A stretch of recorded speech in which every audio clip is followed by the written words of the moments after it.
Hello friends, आपल्या सर्वांची आवडती मालिका तुझ्या सोबतीने या मालिकेच्या आजच्या शुक्रवार 17 एप्रिलच्या एपिसोडमध्ये एकानंतर एक जबरदस्त ट्विस्ट आले आहेत. फ्रेंड्स, आजच्या एपिसोडमध्ये नुपूर ही खूप दिवसानंतर वेदांच्या मृत्यूनंतर मनमोकळी जगलीये. तिला आयुष्यात जे काही हवं होतं ते सगळं मिळालंय, त्यामुळे ती खूप खुश होती. मल्हार आणि नुपूरचा हा परतीचा प्रवास अतिशय आनंदाचा होता. दोघे एका ढाब्यावर आले. तेथील लहान मुलांबरोबर आंधळी कोशिंबीर खेळले. एवढंच नाही तर वेदांच्या नावाचा फुगा सुद्धा त्यांनी आकाशात सोडला. परंतु हे सगळं ज्या माधव कारेकर प्रकरणामुळे झालंय, त्या माधव कारेकरचं सत्य समोर आलंय. माधव कारेकर या नावाची कुणीही व्यक्ती या जगात अस्तित्वातच नाहीये आणि हा सगळा मल्हार आणि आशाचा प्लॅन होता. ही गोष्ट नुपूरच्या कानावर पडू शकते. आता जेव्हा मल्हार आणि आशाचं बोलणं सुरू होतं तेव्हा नुपूरने हे ऐकलं की नाही हे जाणून घेण्यासाठी हा व्हिडिओ शेवटपर्यंत नक्की पहा. फ्रेंड्स, आजच्या एपिसोडच्या सुरुवातीलाच मल्हार आणि नुपूर या दोघांचा परतीचा प्रवास सुरू असतो. नुपूर गप्प गप्प असते, काहीच बोलत नाही. मल्हार विचारतो, नुपूर काय झालं? आता तर सगळं तुझ्या मनासारखं झालंय ना? तुला वेदांचा गुन्हेगार सापडलाय, तरी तू एवढी शांत का आहेस? नुपूर मल्हारला सांगते, हो सर, सगळं काही माझ्या मनासारखं झालंय, पण मागील 1.5 वर्षापासून हेच माझ्या आयुष्याचं उद्दिष्ट होतं की मला वेदांच्या गुन्हेगाराला शोधायचंय, त्याला शिक्षा द्यायची आहे. पण आता मला उद्दिष्टहीन, एमलेस झाल्यासारखं वाटतंय. माझ्या आयुष्यात काहीच उद्दिष्ट नाहीये. आता मी पुढे काय करणार हा प्रश्न मला पडलाय. नुपूर खूप दुःखी असते आणि विचित्र अवस्थेत असते. तिला कळतच नाही की आता ती पुढील आयुष्यात काय करणार आहे. मल्हारला तिला काय सांगावं तेच कळत नाही. आणि तेवढ्यात नुपूर ही गाडी थांबवायला सांगते. ड्रायव्हर गाडी थांबवतो. नुपूर मल्हारला दाखवते, सर पहा, तो माइलस्टोन आहे. आपल्या प्रवासामध्ये असे माइलस्टोन येत असतात, परंतु हा आपल्या प्रवासाचा अंत नाहीये. आपला प्रवास अजून संपलेला नाहीये. तसंच वेदांचा गुन्हेगार शोधणं हा माझ्या प्रवासातला एक माइलस्टोन आहे, माझ्या आयुष्यातला एक माइलस्टोन आहे. पण माझं आयुष्य अजून संपलेलं नाहीये. मी माझ्या आयुष्यामध्ये अजून एखादा नवीन चॅप्टर सुरू करू शकते, वेगळं आयुष्य जगू शकते. खऱ्या अर्थाने आता मला जे हवं आहे ते मी करू शकते. हे ऐकून मल्हारला खूप आनंद होतो. मल्हार म्हणतो, तू असा विचार करतीयस हे ऐकून मला भारी वाटलं. नुपूर म्हणते, सर, पण तुमची एक चूक झाली आहे, ती तुम्हाला कळतीये का? मल्हार चांगलाच घाबरतो की नुपूरला काय माझं सत्य कळलं की काय. तर मल्हार विचारतो, कोणती चूक? नुपूर म्हणते, सर, जवळपास 21 तासांपासून आपण प्रवास करतोय, पण आपण अजून काहीच खाल्लेलं नाहीये. भूक लागली आहे मला. आपल्या गप्पा मारून माझ्या मनावरचं ओझं तर कमी होतंय, माझं मन भरतंय, पण पोटातलं काय? पोट नाही ना भरत, त्यासाठी तर जेवावंच लागणार आहे. मल्हार म्हणतो, हो, खरंच भूक लागली. चला आपण एखादा हॉटेल पाहूया आणि तेथे जेवायला थांबूया. मल्हार ड्रायव्हरला असं सांगतो. तर नुपूर म्हणते, सर नको, एखादा हॉटेल नको, त्यापेक्षा आपण एखादा ढाबा किंवा घरगुती खानावळ पाहूया, जेथे मोकळ्या हवेत बसून आपल्याला जेवण करता येईल. मल्हारला ही आयडियासुद्धा खूप आवडते. मल्हार म्हणतो, चालेल, चला आता. आणि या दोघांचा प्रवास पुन्हा एकदा सुरू होतो. आणि मग मल्हार ड्रायव्हरला सांगतो, किशोरी अमोनकर यांची गाणी लावा. तर नुपूर म्हणते, नको सर, आपण आपला प्रवास जेव्हा सुरू केला तेव्हा माझ्या आवडीची गाणी ऐकली. आता आपण तुमच्या आवडीची गाणी ऐकूया. तुम्हाला कोण आवडतं सांगा ना. मल्हार खूप खुश होतो आणि मनात विचार करतो, आज नुपूरने पहिल्यांदा माझ्या आवडीचा विचार केलाय. आणि मल्हार सांगतो, मला आशा भोसले यांची गाणी खूप आवडतात. आणि मग ड्रायव्हर त्यांची गाणी लावतो. आशा भोसले यांचं एक खूपच सुंदर गाणं सुरू होतं. नुपूर म्हणते, आज किती दिवसानंतर हे गाणं मी ऐकलंय. आणि नुपूर ही खिडकीतून बाहेर पाहते, मोकळ्या हवेत श्वास घेते. मल्हारसुद्धा तिच्याकडे एकटक पाहतच राहतो. हे गाणं खरंच खूप सुंदर असतं, जुनं मराठी गाणं, ज्यावर मल्हार आणि नुपूर आपल्या पुढील आयुष्याची, भविष्याची स्वप्न रेखाटतात. नुपूर तर मोकळ्या हवेत श्वास घेत असते, खूप खुश असते. आज तिला आयुष्यातला सगळ्यात मोठा आनंद मिळालेला असतो. तिच्या वेदांतला तिने न्याय मिळवून दिलेला असतो. आणि तिचा हा आनंद पाहून मल्हारसुद्धा खुश होतो. आणि इकडे तायडी आणि तायडीचा बाप पोलीस स्टेशनमध्ये पोहोचलेले असतात. हवालदार सांगतो, कदम साहेबांनी फक्त 5 मिनिटं भेटायची परवानगी दिली आहे तुम्हाला, जास्त वेळ तुम्ही नाही भेटू शकत. तायडी म्हणते, 5 मिनिटं खूप झालीत मला. आणि हवालदार तेथून निघून जातो. तायडी या तुरुंगामध्ये येते. हा तोच माणूस असतो ज्याने कॅश प्रकरणात तायडीची मदत केली होती, नुपूरच्या हातातून कॅश पळवली होती. पोलिसांनी त्याला बेदम मारहाण केलेली असते आणि तो बेशुद्ध असतो. तायडीसुद्धा चक्क त्याच्या पायाच्या बोटांवरच आपली हाय हीलची सँडल ठेवते, त्यामुळे तो जोरात ओरडतो. तायडी त्याला श्श असं म्हणून गप्प बसवते आणि ठणकावून सांगते, तू येथे काही वोकलायस का? तर हा गुंड सांगतो, नाही मॅडम, अजून मी काहीच बोललो नाही तुमच्याबद्दल. तायडी म्हणते, बोलायचं पण नाही. असं म्हणून तायडी चक्क त्याला मोबाईलवर एक व्हिडिओ दाखवते. तर हा व्हिडिओ, यामध्ये एक बाई असते जिला चक्क फाशी लावली आहे. हे पाहून हा गुंड खूप घाबरतो आणि म्हणतो, मॅडम, ही तर माझी बहीण आहे. तायडी म्हणते, हो, तुझी बहीण आहे, पण तुझी बहीण होती असं मला म्हणायला लावू नको. आणि जर तुला तुझ्या बहिणीला वाचवायचं असेल ना, तर माझ्याबद्दल एक शब्दही बोलायचा नाही. गुंड घाबरून म्हणतो, मॅडम, मी काहीच बोलणार नाही, तुमचं नाव घेणार नाही, पण माझ्या बहिणीला सोडा.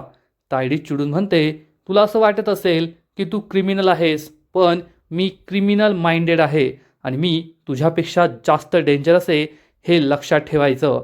जेव्हा पोलीस तुला विचारतील तू ही चोरी कशी केली, तर त्यांना सांगायचं की आमच्या ऑफिस बाहेर तुला एका माणसाने टिप दिली होती, तू त्या माणसाला ओळखत नाही आणि मग तू हे पैसे चोरले. तुला असं वाटलं प्रकरण आपल्या अंगलट येत आहे, तर पैसे तू नुपूरच्या घरी ठेवून दिले, हेच बोलायचं. हे सांगितलेलं कळतंय की अजून काही सांगू? अजून व्हिडिओ दाखवू का? गुंड म्हणतो, नाही मॅडम, कळलंय मला. आणि तायडी ही त्याला धमकी देऊन या तुरुंगाच्या बाहेर येते आणि बापाला सांगते, बाबा, लवकरात लवकर मला या प्रकरणाचा निकाल लागायला हवा. या प्रकरणात माझं नाव कोठेच यायला नको. तुम्ही येथेच थांबा आणि सगळ्या प्रकरणावर लक्ष ठेवा. तायडीचा बाप हो म्हणतो आणि तेथून निघून जातो. तायडी खूप टेन्शनमध्ये असते आणि विचार करते, मागील काही दिवसांमध्ये सगळं बदललंय, सगळं माझ्या मनाविरुद्ध होत आहे. मल्हार आणि नुपूरला त्रास देण्याऐवजी मी स्वतःच अडकतीये आणि माझा सगळा वेळ, सगळी ताकद स्वतःला वाचवण्यातच खर्च होतीये. लवकरात लवकर काहीतरी करावं लागेल, हे सगळं बदलावं लागेल, असा विचार तायडी करते आणि ती खूप टेन्शनमध्ये असते. आणि इकडे मल्हार आणि नुपूर हे दोघे एका ढाब्यावर थांबतात. हा ढाबा खरंच खूप भारी असतो. मल्हार नुपूरला म्हणतो, तुला जसा हवा होता तसाच आहे ना? नुपूर हो म्हणते आणि मल्हारला सांगते, सर, मला काहीतरी चटपटीत, काहीतरी तिखट खाण्याची इच्छा होतीये. मल्हार म्हणतो, ठीक आहे, मी आहे का पाहतो आणि ऑर्डर करतो. मल्हार हा ऑर्डर द्यायला जातो आणि तेथे जे काही अवेलेबल आहे त्यामध्ये ऑर्डर देतो. मागे वळून पाहतो तर नुपूर कोठेच नसते. मल्हार खूप घाबरतो आणि तेवढ्यात मल्हारला दिसतं की नुपूर चक्क काही लहान मुलांबरोबर आंधळी कोशिंबीर खेळतीये. नुपूरचं हे रूप पाहून मल्हार खूप खुश होतो आणि ही मुलं पळत असतात. नुपूरच्या डोळ्यांवर पट्टी असते आणि नुपूर या मुलांना पकडण्याचा प्रयत्न करत असते. तेवढ्यात ही मुलं मल्हारच्या आजूबाजूला गोल गोल फेऱ्या मारू लागतात. नुपूर त्यांच्या मागे मागे धावते आणि चक्क मल्हारलाच पकडते. मल्हार आणि नुपूर एकमेकांच्या खूप जवळ असतात. नुपूर ही डोळ्यावरची पट्टी बाजूला करते तर तिला दिसतं की तिने चक्क मल्हारला पकडलंय आणि मल्हारच्या गळ्यात तिचे दोन्ही हात आहेत. सगळी मुलं जोर जोरात ओरडतात, पकडलं पकडलं. आणि एक छोटीशी मुलगी म्हणते, नुपूरताई, आता तू दादाला पकडलंय ना, त्याच्यावर राज्य. मल्हारला आश्चर्य वाटतं आणि मल्हार विचारतो, एक मिनिट, तुला नुपूरचं नाव एवढं लवकर कसं कळलं? तर नुपूर सांगते, त्यात काय सर एवढं, मैत्री करायला काय वेळ लागतो काय? लहान मुलं म्हणतात, आता दादावर राज्य. पण नुपूर म्हणते, नाही नाही, त्यांच्यावर नको. तर मल्हार म्हणतो, असं कसं, ही तर चिटिंग आहे. नुपूर तू मला पकडलंय ना, मग माझ्यावरच राज्य.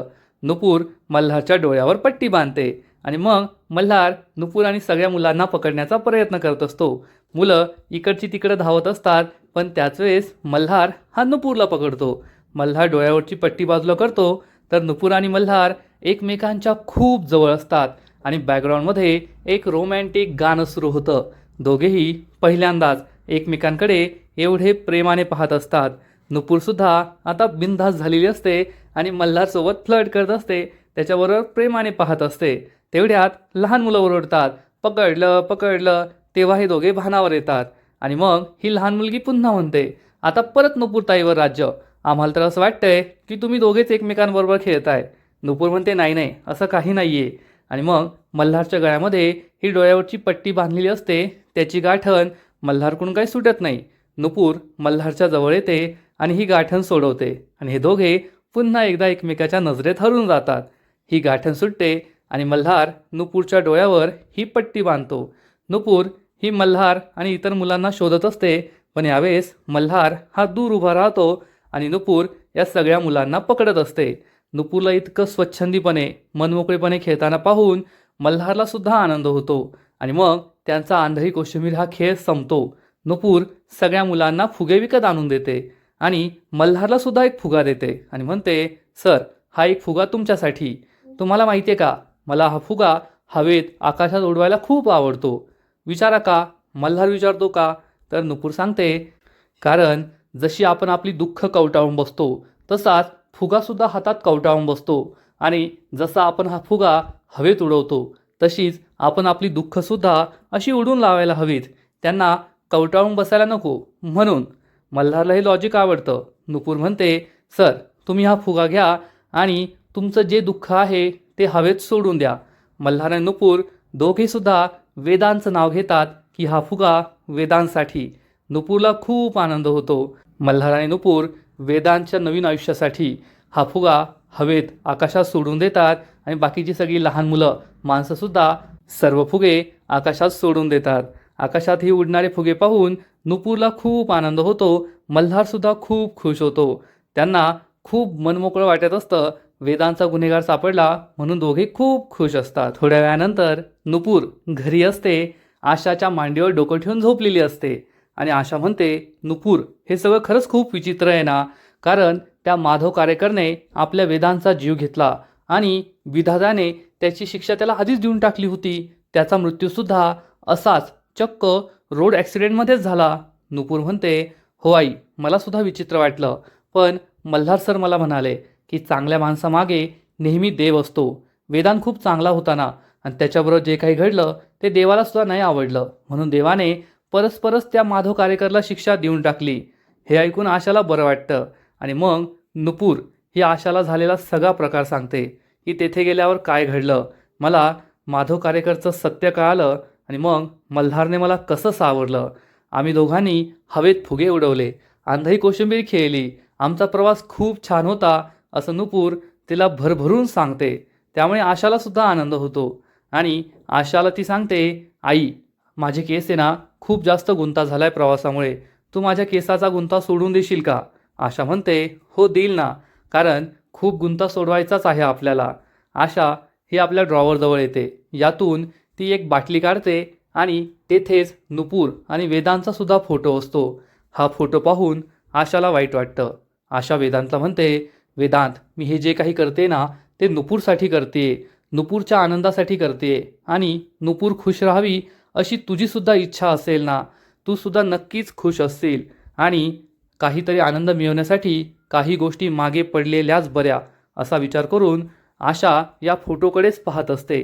आणि इकडे मल्हार त्याच्या घरी पोहोचतो. मल्हारसुद्धा नुपूरच्याच विचारात गुंग झालेला असतो. मागील 2 दिवस मी नुपूरबरोबर प्रवास करत होतो, या सगळ्या गोष्टी त्याला आठवतात.